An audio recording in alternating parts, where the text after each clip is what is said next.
Good morning, everyone. Welcome to Flip Lectures in Chemistry. Today we will be talking about chemical reactions in solutions. Most chemical reactions takes place between mixtures of two different substances rather than between two pure substances. Therefore, we can say that most reactions in nature take place in solutions. To further know about what reactions take place in a solution, the concentration of a solution can be expressed in terms of the relative amount of a given substance in a solution. Once again, welcome to Flip Lectures in Chemistry. Today we will be talking about the introduction to chemical arithmetic of solutions.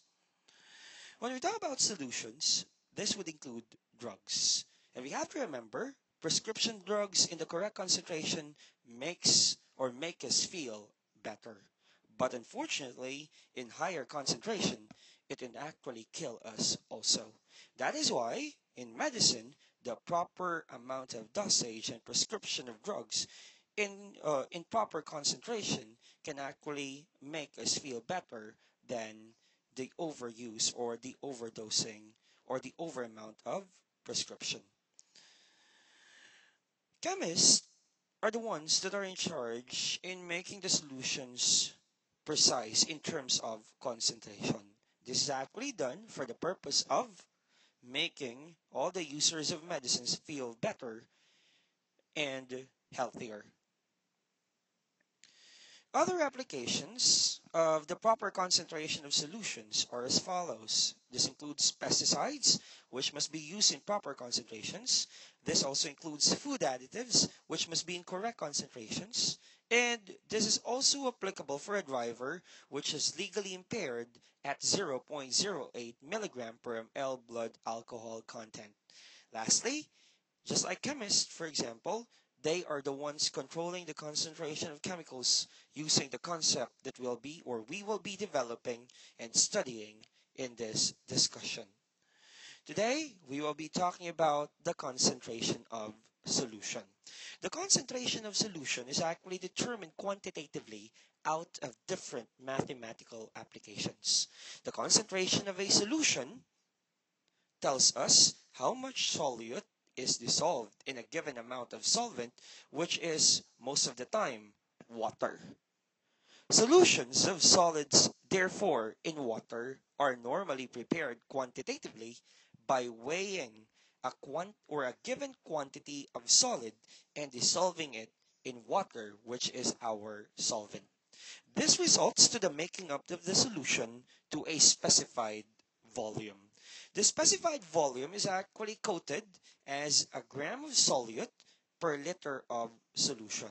This means that when we talk about this concentration, we are talking about what we call mass per unit volume. Again, we are talking about what we call mass per unit volume. Mass per unit volume as a concentration of a solution is actually determined out of a chemical formula or a general formula wherein mass of solute is divided by the volume of solution. Again, as quoted earlier, mass per unit volume would refer to the gram of solute, which is standard, which is dissolved to the liter of solution. And when we talk about the concentration, mass per unit volume as a concentration would also tell us that a gram, which is the standard unit for mass, is always dissolved in a liter of solution. So therefore, when we talk about mass per unit volume would actually lead us to two different units. We have gram and we also have liter. Thus, the concentration, which is mass per unit volume, actually has the unit, which is gram per ml gram per liter or gram liter -1. And by the way, when we talk about negative 1 is actually written in a whole number value to represent that that given value is a negative value. Clear for that? I hope so. Okay. Now we move on to the application of mass per unit volume in problem solving. When we talk about mass per unit volume, as I've said earlier, this refers to the quantitative concentration of solids in a solution. So it is determined once again out of the formula wherein mass per unit volume, or the concentration of solute in the solution, is equal to mass of solute, which is in gram, over the volume of solution in liter, wherein the solute is dissolved. The problem goes this way. So if we read the problem, what is the concentration in gram per liter, or I mean gram liter negative 1, or gram per liter of a solution of sodium carbonate containing 26.5 grams of solute in 500 ml, or 0.0, or I mean 0.500 liter of solution. In solving for this kind of problem, just like what we are usually doing, we actually apply the three-step procedure. In the three-step procedure, we first identify what is the given in the problem. Again, we first identify the given quantities in the problem. The following are the given quantities in the problem. Anyone? Okay, I'll just erase it once again. So the following are the given quantities in the problem. The given quantities are as follow. We have, or as follows, we have 26.5 grams.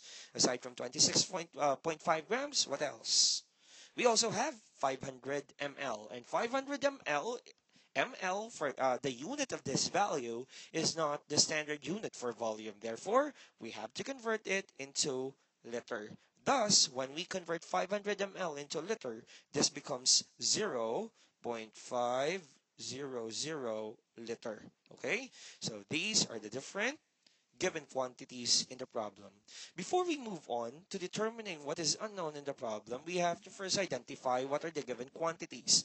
The given quantities or values in the problem are actually as follows. We have 26.5 grams. 26.5 grams is actually what? Anyone?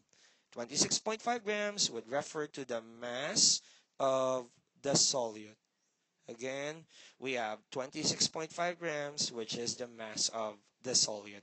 Aside from 26.5 grams, we also have 0.500 liter. 0.500 liter is the converted value of 500 ml. And 500 ml is the substance where sodium carbonate is dissolved. Thus, this would refer to the volume of the solution. Again, this would refer to the volume of the solution. Now, the next step after this is to determine what is unknown in the problem. We are talking about concentration in the problem. So, therefore, we are looking for mass per unit volume. Again, we are looking for mass per unit, okay, unit volume. Okay, so we are looking for mass per unit volume in this problem. So to solve for mass per unit volume, once again, we go back to the general equation in determining the concentration of a solute in a solvent using mass per unit volume.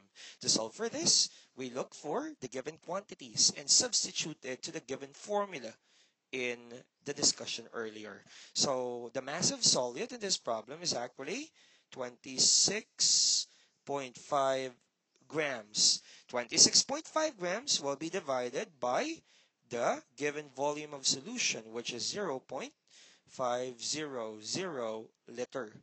To solve for this, we cannot anymore cancel gram and liter since they are of different units. Thus, we go directly to determining the result or the final answer for the problem.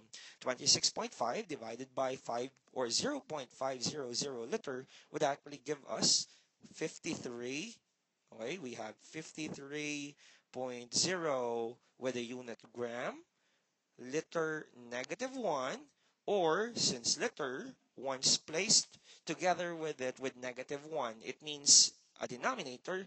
Therefore, we can also write the unit gram per liter. And this gives us the final answer. Once again, the concentration or the mass per unit volume of the solution of sodium carbonate containing 26.5 gram of solute once dissolved in 500 ml of solution would actually yield the mass per unit volume, which is 53.0 gram per ml. Okay, so that is the final answer for that problem.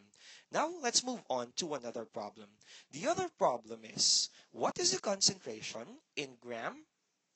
Okay, in what is the concentration in gram liter -1 of a solution of sodium chloride water or in water containing 1.170 gram of solute in 100 ml of solution?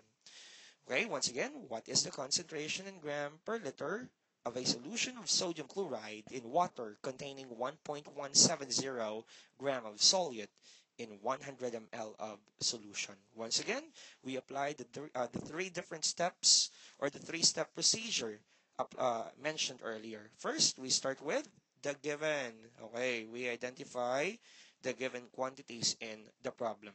The following are the given quantities in the problem. We are actually looking for the value in gram per liter. So we have 1.170 gram.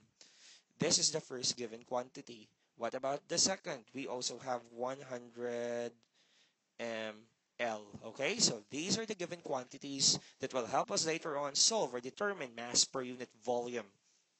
Now, before we continue, let us first identify what are these quantities. The first quantity is 1.170 gram. What do you think is this? Anyone?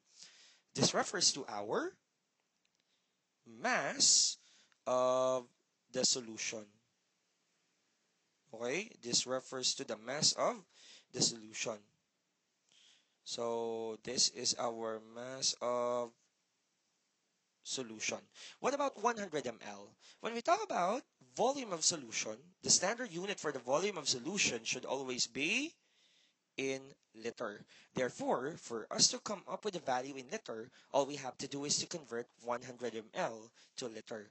All we have to do is to multiply. So this gives us 100 ml times, for every 1 liter, it is actually equivalent to 1000 ml. We cancel ml, and this gives us the result using your calculator, which is equivalent to 0.1 liter. Okay, so this is transformed into 0.1 liter, and 0.1 liter, or sorry, okay, let me change this earlier. This would refer to the mass of, okay, this would refer to the mass of the solute.